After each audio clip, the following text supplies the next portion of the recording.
네, 주영진의 뉴스 직격 다시 돌아왔습니다. 말씀드린 대로 미국과 이스라엘의 이란 공습 그리고 이란의 보복, 지금 중동 정세는 한 치 앞을 내다볼 수 없는 그야말로 시계 제로의 포화 속으로 빠져들고 있습니다.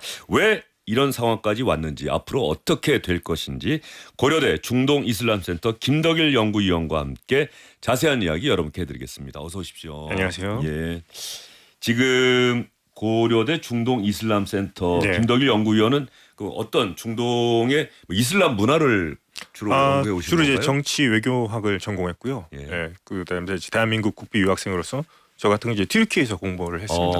터키. 예, 예전에 예, 터키, 터키요. 지금 예. 튀르키. 예. 그래서 이쪽에서 이제 어떤 문명 간의 어떤 접점이었기 때문에 예. 예, 그쪽에서 많은 것을 좀 공부했습니다. 자, 그럼 김덕일 연구위원 같은 경우는 이 미국과 이스라엘의 공습 뭐 예상하셨습니까? 예. 예. 언젠가는 한번 또 닥칠 일이었다고 생각을 했고요. 예. 그것이 공교롭게도 이제 지난달 1월달에 이란에서 이제 반정부 시위가 이제 최고조로 달했을 때, 그랬죠. 예, 그때가 이제 상당히 좀 이란 체제로서 위기였었는데 트럼프가 아마 그것을 보고 그때부터 이제 개입을 하기 시작했죠. 시위대에 대한 인권 문제를 처음으로 이제 거론하기 예. 시작했고요. 뭐 유혈 진압하지 말라고 그랬고, 뭐 사형이 선고된 사람들 사형 집행하지 말라고 이렇게 하면서 그때부터 이제 뭔가 이란 사태에 이제 개입할 명분을 찾기 시작했고요. 그럼부터 이제 계속 지리한 이제 협상을 하다가 결국에는 이제 군사적 옵션을 선택해서 예. 지난주 토요일부터 이제 전쟁이 시작된 겁니다. 지난 1월 이란 국민들의 시위는 예. 주된 구호는 그 신정 체제에 대한 불만, 뭐 경제적 문제, 정치적 자유, 뭐 이런 거였습니까? 어떤 거였습니까? 네, 그런 것들이 이제 누적이 되어 왔었는데요. 즉각적인 도화선은 12월 말에 일단 그 정권의 주요 지지층이었다고 볼 수 있는 이제 전통시장 상인들이 들고 일어났고요. 경제난에 촉발됐지만 결국에는 뭐 인권, 자유, 어떤 민주주의를 촉구하는 전국적인 시위로 이것이 이제 뭐 각계각층이 참여하는 거대한 시위로 이제 퍼져 나갔습니다. 예. 이것이 1월 8일, 9일까지가 거의 최고 정점이었었는데 그 후로 유혈 진압이 시작됐던 거죠. 이란 정부에. 그때 시위에 나섰던 분들이 많이 뭐 죽었다 이런 네, 많이 기사도 나왔는데 아직 정확하게 인명 피해가 어느 정도나 되는지 파악할 길은 없는 상황이었잖아요. 예. 이런저런 얘기만 떠돌았었는데. 예.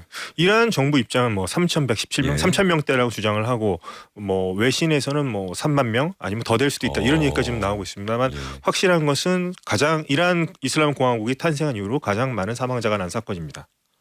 뭐 일종의 무력 진압, 시위에 네, 대한 무력 무력 진압이었고 진압. 실탄 사격을 예. 했고요. 그런 그 점들이 이제 많이 발견이 됐죠. 바로 그 시위가 트럼프 미국 대통령으로 하여금 지금 이란을 공격해야 되겠다라고 하는 어떤 믿음을 갖게 했다, 그런 말씀이신 건가요? 어떤 도화선이 됐다.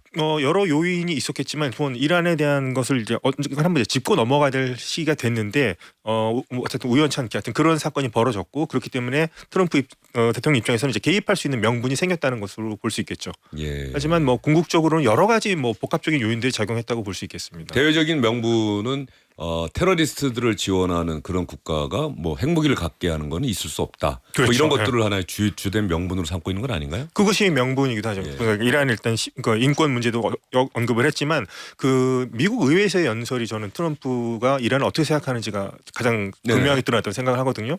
그러니까 되게 뭐 악랄한 정권이고 그다음에 이제 핵을 개발하고 탄도 미사일을 또 개발하고 있고 또 테러 조직, 그러니까 대리 조직이라는 조직들 지원하고 있는 아주 그냥 악의 축으로 이제 본인이 연설을 했는데, 저는 그게 이제 단순한 경고일 수도 있다 생각했는데 그거를 이번에 이제 공격을 하고 나서 본인이 다시 연설했을 때 그걸 이제 실행에 옮긴 걸 이제 보여준 거죠. 그래서 트럼프 대통령이 이란에 대한 사고가 그렇구나, 이런 생각을 갖고 있었구나라는 걸 이제 느낄 수 있었습니다.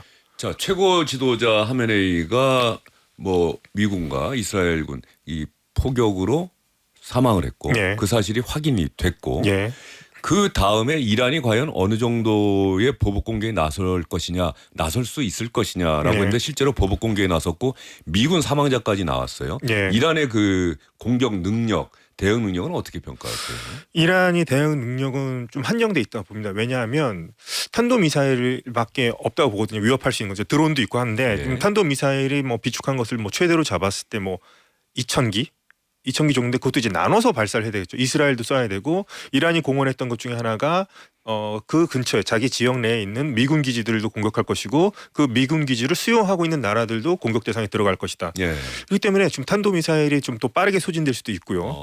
그 점도 있고 뭐 드론도 어느 정도 한계가 있을 거고 그렇기 때문에 어떻게 보면 이제 대리 조직이라고 하는 조직들이 있지 않습니까? 헤즈볼라입니까? 예. 레바논에 있는 어떻게 보면은 이란 신정 체제로서는 자신의 자식 같은 존재거든요. 자신들이 레바논에 가서 만든 조직이고요.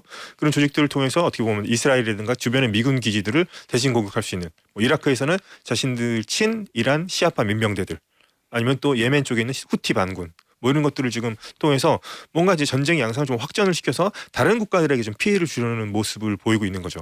예. 이런 것들은 어떻게 보면 미국 쪽에서는 국내로 봤을 때 미군 사망자들이 나오면 이제 여론이 완전히 또 급변될 수가 있겠고요. 예.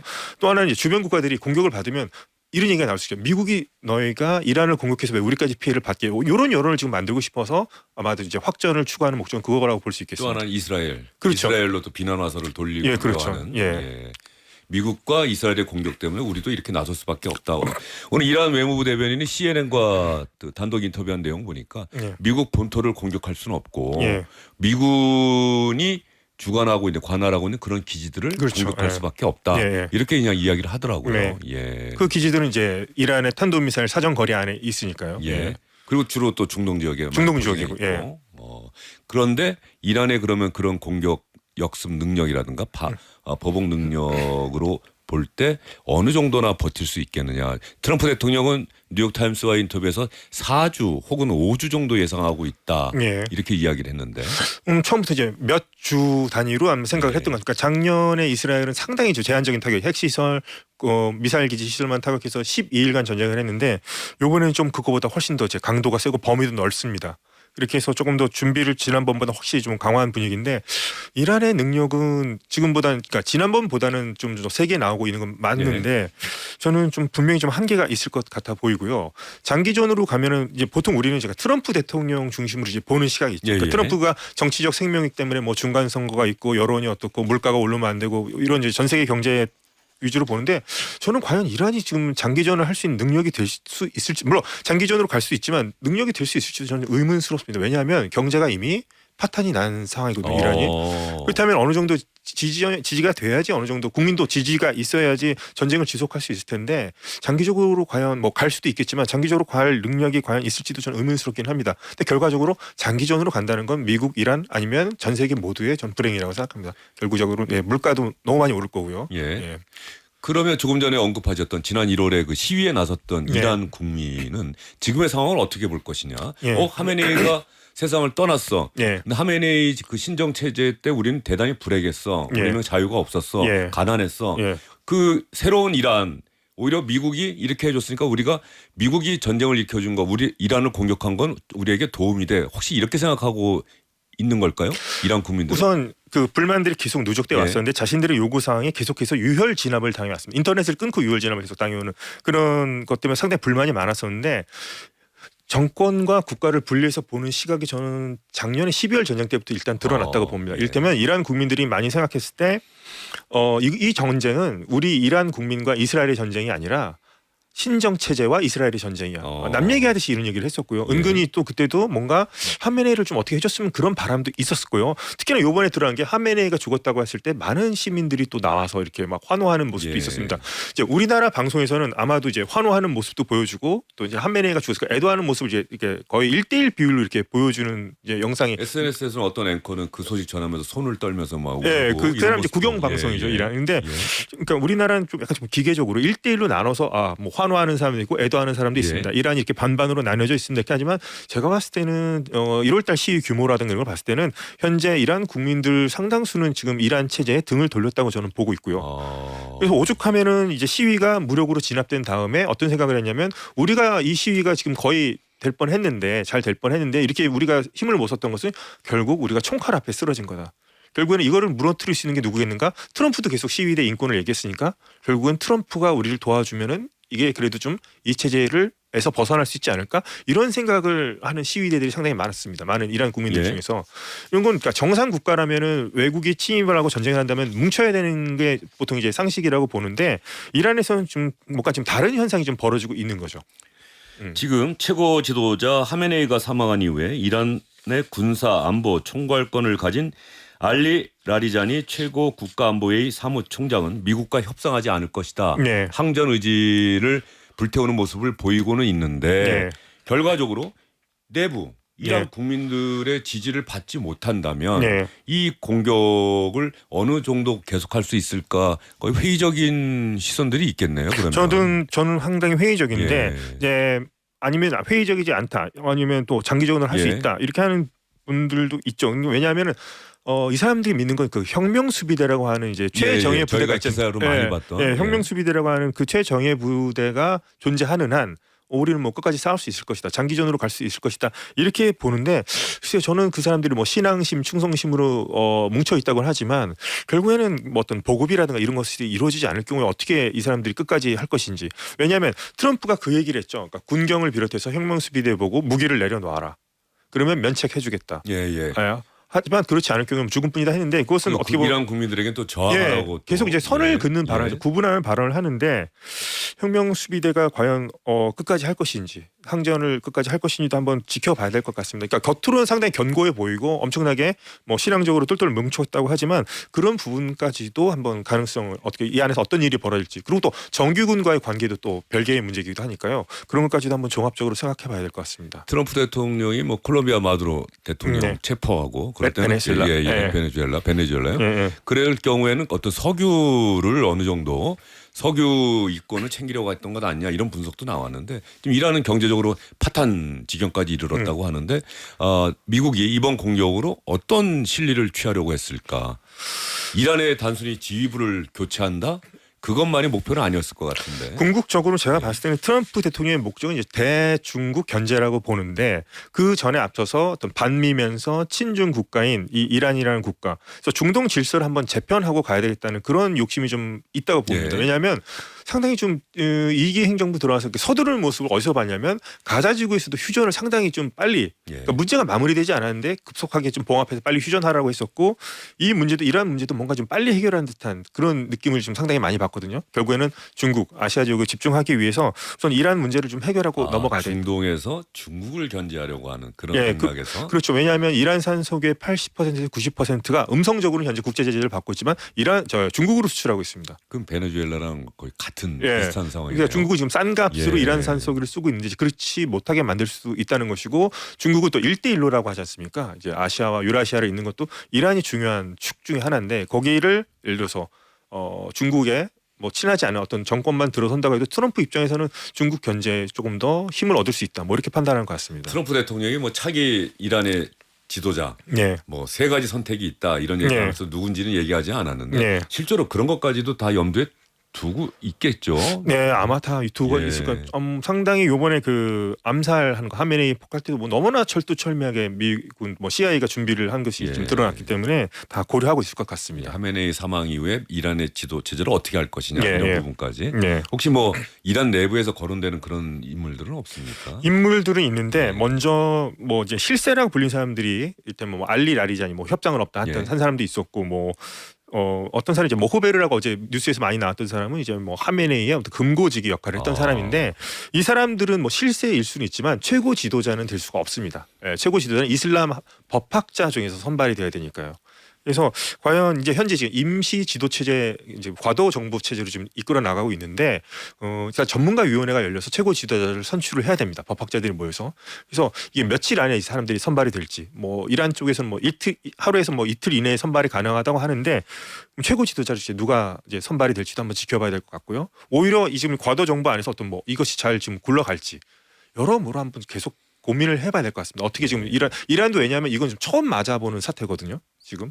예, 전시에서 최고 지도자가 죽고 임시위원회가 작동하기 시작한 건 89년 헌법 개정으로 처음입니다. 이란도 경험해보지 못한 예. 일을 지금 하고 있는 거예요. 89년에 그 죽은 하메네이가 집권 사실상 최고 지도자가 된 그때 아닙니까? 그렇죠. 그러니까 처음에 호메이니가 예. 이제 89년 그 호메이니가 79년에 팔레베 왕조 무너뜨린 그렇죠. 예, 그 주역이었고 이제 6월 3일 날 죽었는데 하메네이가 6월 4일 날에 승계를 했습니다.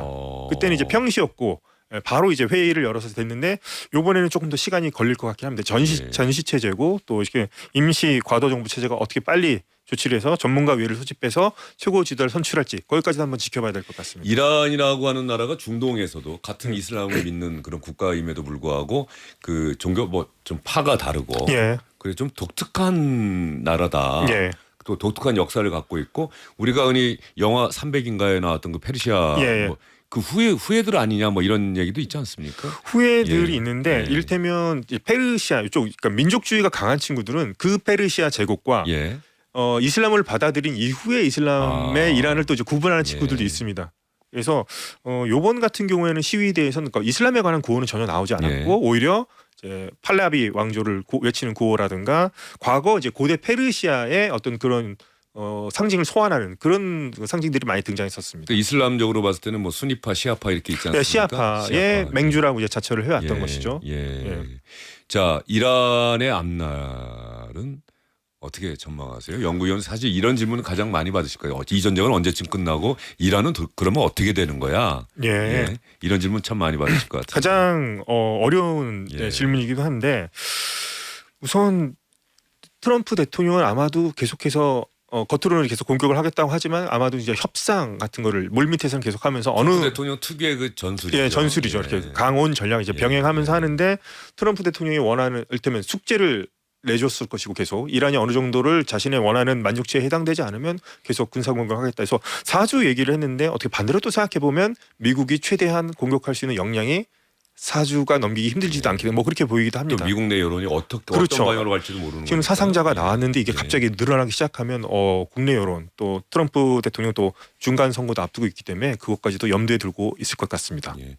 이란의 정치 시스템상 어떤 새로운 지도부가 미국의 의도대로 구성이 될 것이냐 아니면 이란이 어쨌든 간에 뭐 역습 효율적으로 계속 공격을 하면서 미국의 의도와는 다르게 자신들만의 그 논리대로 끌어갈 것이냐 이건 또 어떻게 보세요? 지금 트럼프가 얘기하는 건 이제 레짐 체인지인데 이건 제가 볼 때는 정권 교체가 아니라 그냥 체제를 교체하겠다는 거죠. 그러니까 수뇌부 몇 명이 바뀌는 게 아니라 이슬람 신정체 자체를 뒤엎고 아예 다른 정치 체제를 이제 도입하고 싶어하는 것 같고요. 이란이 계속 자신들은 계속 이제 뭐 항전 의지를 밝히고 있기 때문에 이대로만 갈 수 있을 것인가? 저는 조금 의문입니다. 이란이라는 상황이 지금 너무나 지금 안 좋고요. 뭐 중국과 러시아를 지금 뭐 믿고 있겠습니다만 이제 중재 역할을 해달라고 어떻게 좀 말려달라고 할 수도 있겠지만 이스라엘을 미국이 생각하는 것만큼 중국과 러시아가 이란을 위해서 그렇게 미국과 맞서 싸워줄 것 같지는 않습니다. 예. 그 정도까지라고 보이기 때문에 또 러시아도 지금 러우 전쟁이 한창이고 예. 중국도 뭐 거기에 신경 쓸 여력은 없을 것 같습니다. 그래서 예. 아무래도 이란의 고독한 싸움이 계속될 것 같은데 그렇게 오래 갈 것 같지는 않다. 현재까지는. 예. 의외로 생각보다는 또 빨리 끝날 가능성도 배제할 수는 없다. 뭐 이렇게 말씀드릴 수 있겠습니다. 말씀 듣다 보니까는 참 저희가 이런 이 전쟁이고 그럼 예. 누군가는 이 공격과 공격 그 가운데서 목숨을 잃고 있는데 예. 평범한 사람들이 목숨을 잃는 경우가 더 많잖아요. 예. 이번에도 어떤 표적을 잘못 설정을 해서 예. 어느 초등학교에 무슨 초등학교에서 공격에 대해서 165명이 예, 너무나 많이 죽었어요. 예. 여학교가 이제 예. 당해서 그것도 나중에 한번 철저하게 한번 조사할 조사해야 거라고 됩니다. 예. 해야 되는데 그런 기사를 보면서 진짜 가슴 아프고 예. 좀 이런 희생이 좀 많이 없었으면 어때 해결은 되겠지만 이 전쟁과 이거 전쟁이라고 해야 되겠죠. 전쟁이죠. 그렇죠? 예. 이 전쟁이 언젠가는 끝이 나겠지만 좀 피해가 가능한 한 좀 최소화했으면 하는 예. 생각도 들고요. 지금 김덕일 연구위원 또 설명 듣다 보니까 이란 체제 자체가 우리가 생각했던 것보다 훨씬 더 안 좋았고 예. 특히 경제적 사정이 안 좋으면서 예. 국민들의 불만이 극에 달했다. 예. 이것이 미국의 공격을 어느 정도 불러오는 한 요인이 됐고 예, 요인 중에 하나라고 예. 볼 수 지금 있겠습니다. 이란의 새로운 지도부도 이 이란 국민들의 불신 속에서는 대응 공격을 할 그런 역량을 계속해서 갖춰나가기가 쉽지 않을 것이다. 쉽지 않고 경제도 너무나 어렵고 예. 국민의 지지를 상대해서 뭐 혁명 수비대 하나만 바라보고서 끝까지 항전하기는 전 쉽지 않을 거라고 봅니다. 알겠습니다. 김덕일 연구위원의 설명 여러분 잘 들으셨죠? 예, 오늘 말씀 잘 들었습니다. 네, 감사합니다.